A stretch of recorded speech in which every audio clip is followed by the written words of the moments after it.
Welcome to Silicon Scoop, where we dive into the latest tech news impacting the world. Join John Irwin and the Startup Coach as they explore the tech news that matters to you. Stay ahead, stay informed, and now on with the show. Wall Street just wiped billions off top cybersecurity stocks because Anthropic released an AI that hunts down code vulnerabilities. But before you declare the death of traditional antivirus, we need to talk at what this AI actually does and what it absolutely cannot do. Anthropic just launched a Claude Code Security, an LLM-powered tool that scans open source code for vulnerabilities before it ever goes live. This announcement triggered a panic sell-off among traditional cybersecurity giants like CrowdStrike, Zscaler, driven by fears that AI will eat their market share. What do you think about this, John? I love this. I've always, you know me, since pretty much day one, I've always been a fan of Claude and everything that they do. And I feel like they've got the best overall product offerings. But this is cool. I don't know if we covered it or if we touched about it, but when there was an article that this is why I triggered it. It found it was doing a vulnerability search and it in open source, and it found over 500 vulnerabilities that weren't previously identified from anywhere else, which was scary. So just to kind of let you guys know, Claude Code Security, it's kind of positioned as an AI-assisted application security capability, and it's embedded in Claude Code on the web, so not the desktop versions. But they released it as a limited research preview, and so it ingests a code base, it identifies likely vulnerabilities, and then it proposes targeted patches for human review, so a human in the loop. So nothing is auto-applied without approval. Obviously, you might be able to get around that, or in the future, they won't have that. But what the system does is it emphasizes contextual reasoning over the whole code base. So it's not just pattern matching. It actually tries to understand component interactions and trace data flows, different things like that, to catch vulnerabilities that rule-based scanners are going to miss. So you've got these business logic flaws, you've got broken access control, you've got all those things that it's missing. So I love this. I'm surprised it wasn't released earlier because this just seems like it makes sense. It could have probably been released last year, but I'm excited for this. I'm excited to play with this. I'm excited to get it to do a pen test on my system, on my network. If it gets to that point, that's what I'm excited for. What do you think, Craig? I'm excited for this because a lot of times I'm using Claude Code for my development in the back end. You know, tools like Lovable and whatnot use it, and now we'll be able to use their built-in security just to make sure before we publish an app, a website, whatnot, to make sure that the code is secure. And so I think this is a massive shift for the tech, from reacting to cyber threats to the AI, fixing the code before it's released, saying, hey, we found these bugs, let's fix them before it's released. Meaning, it gets fixed before it gets out in the wild. So it'll be really interesting to see. And it's something we obviously need, as we have AI tools out there that are automatically doing pen testing and attacks and stuff. So if we can fix those errors before they go out, then we have AI working progressively and recursively for us to fix these errors at the same time as it's working against us from a hacker's point of view. So it steps up our game from a security point of view. I think of this update as city building inspector versus a police department. Claude Code Security is the building inspector. It checks the blueprints, catches structural flaws before the concrete is even poured. While companies like CrowdStrike and Palo Alto are the police force patrolling the streets to top active crimes. Now, you can build a structurally perfect building, but you still need cops on the street. So that they don't replace each other. But if we can reduce our reliance on companies like CrowdStrike, last year we had one major blue screen of death, or the year before, as a result of security updates with them. If we can start taking these massive the things that we're dependent on as a resource and lessen their impact on the internet, we'll all be better off. And the more secure we are, we're all better off. So This is available now for integration, so people should be using it. It's tied to Anthropic's enterprise and developer API usage tiers.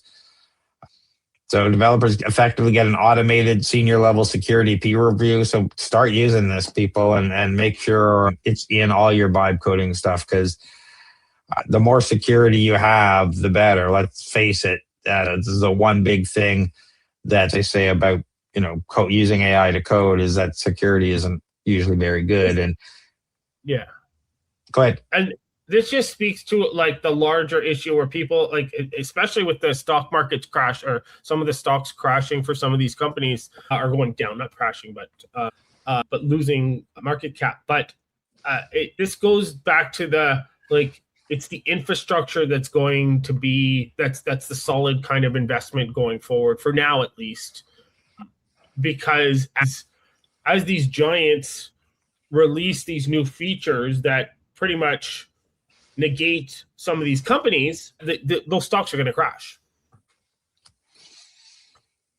Yeah, of course. And if you want to talk about, bug fixing, traditional static code analyzers are notoriously noisy, often generating thousands of false positives. And LLMs change this by understanding context, which drastically reduces alert fatigue for engineers, so they're not constantly looking at stuff that, isn't a problem. The financial concept driving this is the cost of a defect. A bug caught in design phase costs roughly $100 to fix. That same bug caught in production can cost upwards of $10,000. So Claude Code is the pure cost-saving play for enterprise engineers, where it costs even less than $100. Financial analysts like Shrenik Kothari at Robert W. Baird are calling the narrative sell-off highlighting a classic Wall Street blind spot. It suits fundamentally confusing a developer tool with an enterprise extended detection response platform. So he's saying it's a knee-jerk reaction, so we'll have to see if it bounce back. What are your thoughts on this before we close it out, John?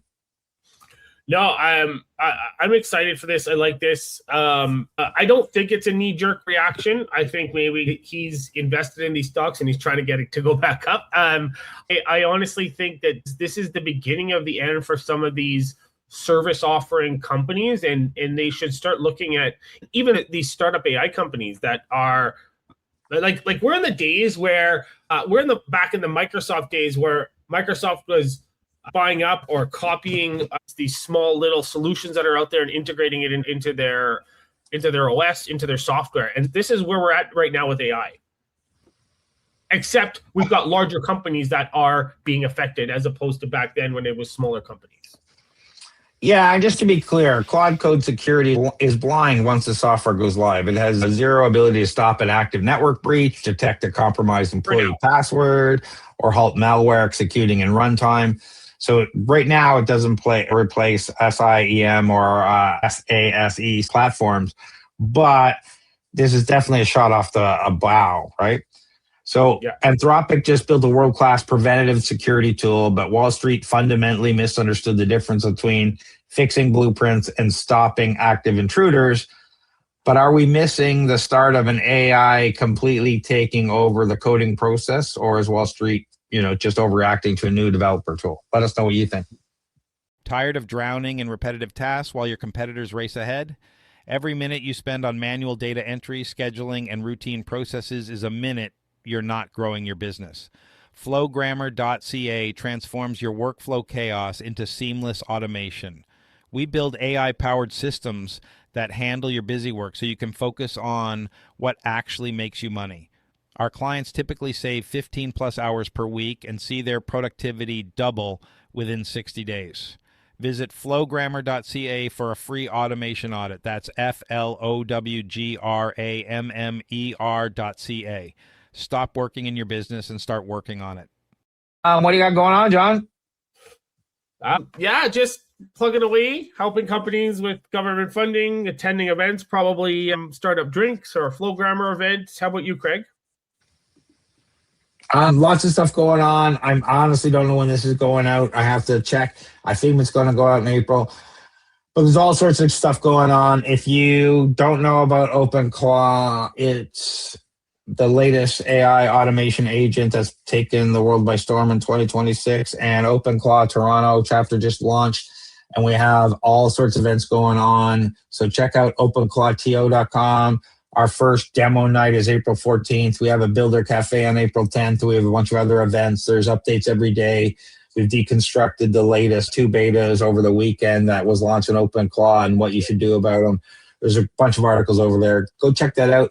We're also over at flowgrammer.ca, where we do N8N automations. We run the Flowgrammer community and do Builders Hub and connectivity for AI and business automation agents. And for everything else, head over to TorontoStarts, where we hook up startups and investors at our Startup Investor Drinks.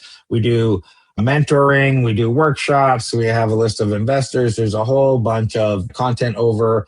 You can also book me over there if you want a meeting with me to talk about whatever, help your startup.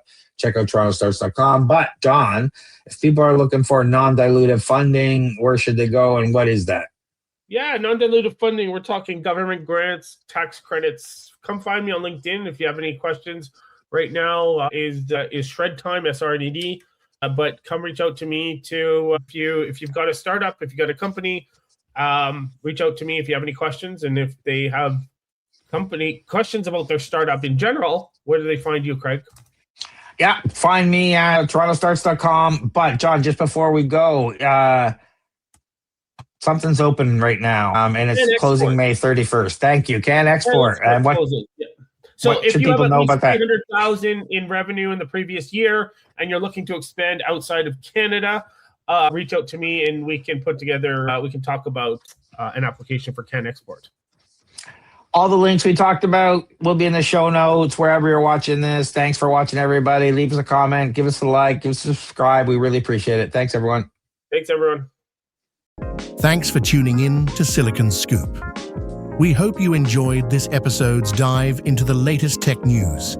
Stay connected with John Irwin and the Startup Coach on LinkedIn and subscribe for more insights and updates. Until next time, stay ahead, stay informed.